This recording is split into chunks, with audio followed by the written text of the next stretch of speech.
Hello everybody and welcome back to the channel. This is another Star Wars Ratalorian video. Today we will be concluding our movie ratings, my movie ratings of the Star Wars movies that have been created. Today we'll be talking about the sequel trilogy, episodes 7, 8, and 9. And then again at the end of the video, I'll give a reverse order of all my ranked films. So let's start off with episode 7, The Force Awakens. So I really liked the film when it first came out. It came out my senior year of high school.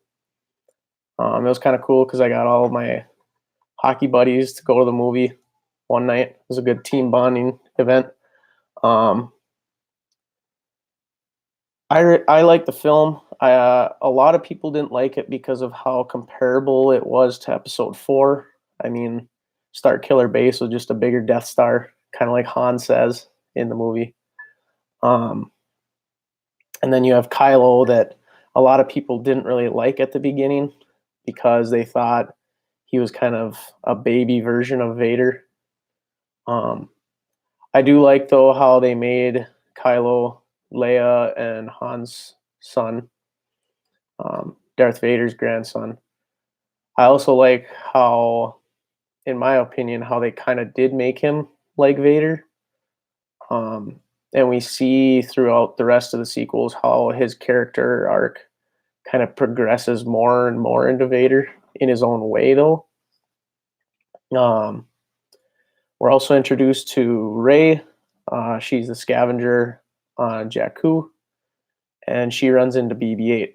And BB-8 has a piece of the map that leads to Luke Skywalker. And they're trying to find Luke to help them defeat the First Order, which are the new bad guys. So a lot of people didn't like that either because they thought that the piece of the map was kind of like the Death Star plans in episode 4, how Rey is trying to get BB-8 back to the Resistance. I do like, however, though, how Han kind of plays the part of Obi-Wan for episode 4 in this film. He's kind of the father figure for Rey throughout the whole film, and for Finn. Finn is a stormtrooper turned good. In his first battle, he didn't fight, didn't decide to kill anybody. So I thought his character arc was pretty cool to start with. And yeah, I don't know. I think it's cool how each trilogy you have a great pilot, somebody that can use the Force, and then somebody who kind of has like a voice of reasoning. So in this trilogy, it was obviously kind of Finn, more or less. But yeah, to kind of wrap up episode 7, Harrison Ford obviously didn't want to be in the films anymore. He didn't want to be in the films after episode 6. And his character didn't die after episode 6. So going into episode 7, I kind of knew that I knew this information a lot of people didn't, that I went to the movie with. So I had a feeling that Han was going to die in the film. How they killed Han, I thought was good because a lot of people think that it was Kylo that killed Han, but Han was the one that actually Han was the one that turned on the lightsaber, and he basically killed himself to prove that his son will always have a piece of light in him, because he's the one that killed himself and Kylo didn't. So I would give episode 7 a 7.8. Again, I thought it was a good film. Kind of in the middle of the pack for me, a little bit higher. But again, I thought it was a solid film. So from episode 7, we go to episode 8. And at the beginning, we have the Resistance trying to leave their base. Now, a lot of people are wondering at the beginning of the film, the First Order Dreadnought, like where did that come from? And it actually talks about it in the campaign mode on Battlefront 2, the second part of the campaign, which is pretty short. So I knew about the Dreadnought before a lot of other people did, just by playing the campaign. And I like the part where I like the movie. I don't know. A lot of people didn't like it because they ruined Luke's character arc. Um, they had the Leia scene where it looks like she's Mary Poppins using the Force through space. I thought it was cool. I mean, yeah, maybe they could have used it a little differently of Leia using the Force coming to the ship. Um, but in all reality, I think Luke was a combination of Master Yoda and Obi-Wan's Force Ghosts, and just themselves from episodes 5 and 6 and 4. Um, Yoda doesn't want to teach Luke at the beginning of episode 5. He thinks he's too old. Obi-Wan, he doesn't tell Luke everything. He doesn't tell him that Vader's his father.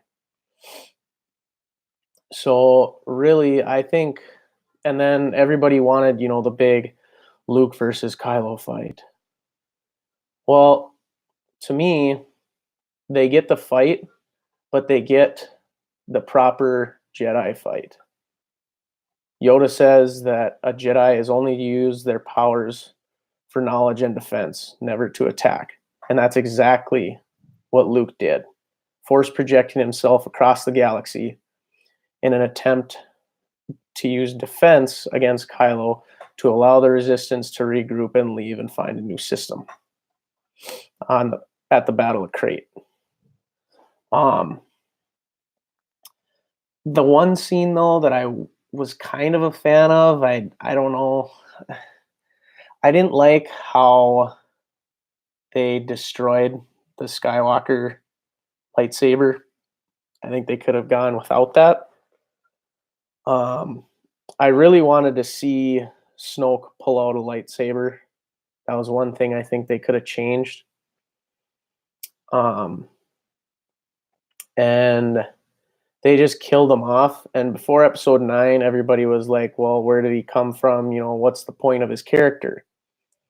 And as I'm going off of my initial viewing of each film, I was kind of confused about that. I wasn't really a big fan of that. And then I thought the fight against the Praetorian Guards was pretty cool. The guards, their weapons change into different forms, which is a pretty cool weapon to have. But again, if these are Snoke's closest guards, you'd think that they would be trained to fight Jedi and to even fight Kylo in case of the instance where he does overthrow him, because all the past Sith, their apprentices try to overthrow the Master.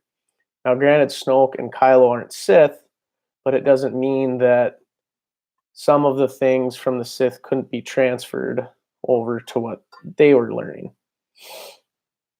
So you'd think that Snoke would be prepared for that, but part of the information from that we don't get until episode 9. So I think it was good to see that Rey obviously doesn't join Kylo, doesn't join the dark side. And we're kind of left with, what's going to happen next. And at the end of the film, you have this kid that kind of uses the Force to push this broom. And, going into episode 9, I was like, okay, sweet. She's going to start training. And, maybe she starts training other Jedi.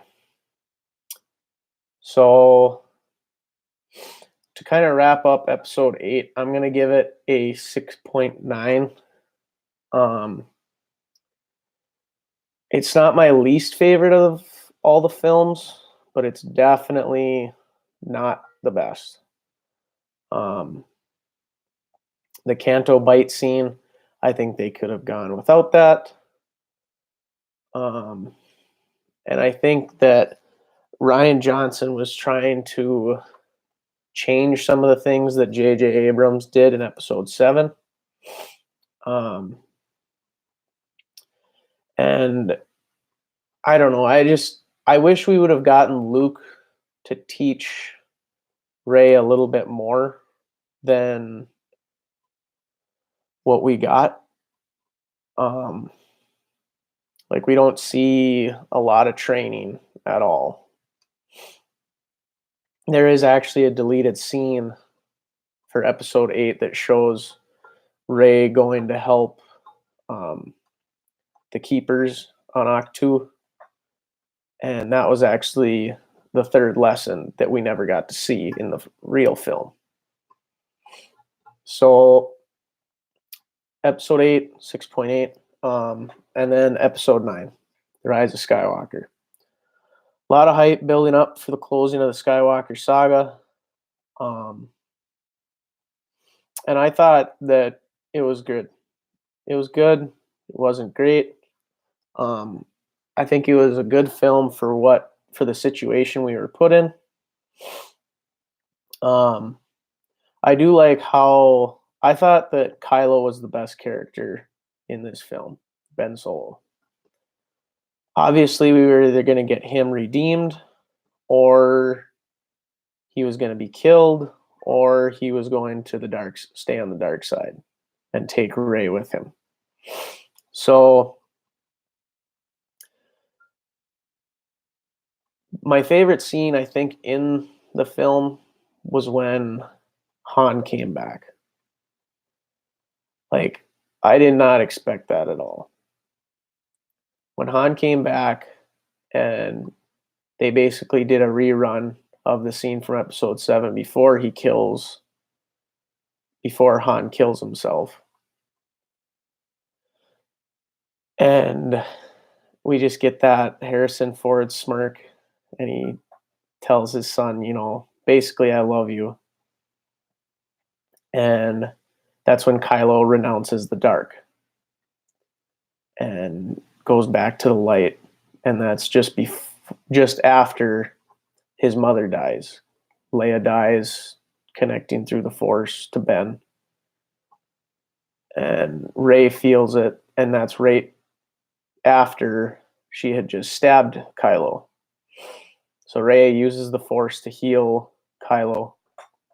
And we basically get Rey to go and fight the Emperor. Now, at the beginning of the film, the Emperor promised Kylo the whole new Sith Order. And each Star Destroyer was equipped with a planet-killing gun. So what happens is they meet Lando on the desert planet, and he basically is trying to help them find a piece of, or an artifact to find the Sith Wayfinder, to find Exegol in the unknown regions. So this is where we're introduced to Rey using lightning. And we find out that Rey is a Palpatine. So I thought that was kind of cool. It was a little forced, but it was cool. And we get Rey she's nervous because she doesn't want to fall to the dark side. She's starting to have visions of herself going to the dark side with Kylo. And she goes to Exegol in Luke's X-Wing and confronts the Emperor. So the Emperor says that if she doesn't make the sacrifice, the Emperor will kill all of her friends. So she's about to make the sacrifice, and that's when we have the Force connection between Kylo and Rey. And Kylo basically nods and tells her that he's on her side now. And Kylo kills his old Knights of Ren, and they're both ready to confront the Emperor together. Rey using Leia's lightsaber. And this is where we find the scene where the Emperor drains the life force from them. Now, this is something that the Emperor finally figures out from Darth Plagueis. So you had to have two people equal in the Force to be able to drain the life force from them to bring yourself back to life. And that's exactly what the Emperor did. So in this film, I thought that Luke as a Force ghost was great. I thought that he was more Obi-Wan like from episode 6. And he basically tells Rey, you know, that's no way a Jedi should treat their weapon. Basically kind of kicks Rian Johnson's idea of Luke throwing his old father's lightsaber over his shoulder. And then the other cool scene I thought was when Luke raises his old X-Wing out of the water for Rey to use. So the one thing I didn't really like, though, but I thought it was cool at the time, was the Emperor's lightning shock to the whole Resistance and Rebellion. Like, that's pretty overpowering, pretty OP. And I don't know, I thought that maybe they could have done something different there that maybe would have changed up how the Resistance and Rebellion is, you know, starting to get beaten. But I did like how it kind of turned out there. When Rey gets up after Kylo does, but the Emperor throws Kylo down kind of like a rock shaft, kind of like he was thrown down the mine shaft in episode 6. We have Rey calling out to all the Jedi before her. We hear from Kanan Jarrus from Rebels. We hear from Ahsoka Tano. We hear from Anakin. We hear from Obi-Wan, the Alec Guinness, and Ewan McGregor. We hear from Yoda. We hear from Mace Windu. We hear from Qui-Gon. We hear from Aayla Secura, Adi Gallia, and Luke at the end. I thought that was really cool. That was a great addition to the movie. I think we would have gotten a lot more people to like that scene if they would have all been Force ghosts. But I don't know if you could have gotten all those actors together to create that scene. And then one other thing I thought they could have changed was when the Emperor Force lightnings Rey and she's blocking it with the Skywalker with Leia's lightsaber. And then she takes out the other the Skywalker lightsaber, and basically makes an X and starts blocking it back at the Emperor. The Emperor says, "I am all the Sith," and then Rey says, "And I am all the Jedi." It's kind of like a lot of people have seen that scene as a copy from Avengers Endgame when Thanos says, "I am inevitable," and then Tony Stark, Iron Man, says, "And I am Iron Man." I kind of thought that, not at the time, but after I got to thinking about the movie for a while. I do like, however, at the end of the film where Rey buries the two Skywalker lightsabers, basically ending the saga on Tatooine, where everything started at their home, at Luke and Anakin's home. And who knows, maybe in a later film we could find somebody finds the two Skywalker lightsabers. That would be pretty cool. Maybe have like, I don't know if it's possible, but maybe have like a Kenobi find it, or Ahsoka. Maybe if Ahsoka had family afterwards, find it. But yeah, overall for the film, I'm going to give episode 9 an 8.1. I thought it was a good film. I'd put it in my middle to top tier of the films. So again, from my list here that I've got, at 11 we have episode 2 ranking 6.7. 10 we have episode 8 at 6.9. At the 10 spot we have episode 1 at 7.1.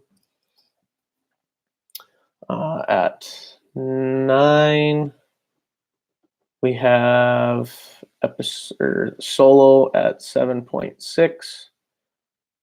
At 8 we have episode 7 at 7.8. At 6 we have Rogue One at 7.8. At 5 we have episode 4 at 8.1. At 4 we have episode 9 at 8.1. At 3 we have episode 6 at 8.2. At 2 we have episode 3 at 8.6, and at the number 1 spot we have episode 5 at 8.7. So that is my ranking of all the Star Wars films. Let me know what you guys think in the comments. Hit that like button, hit that subscribe button, and we'll see you on this channel for the next episode. Thanks, guys.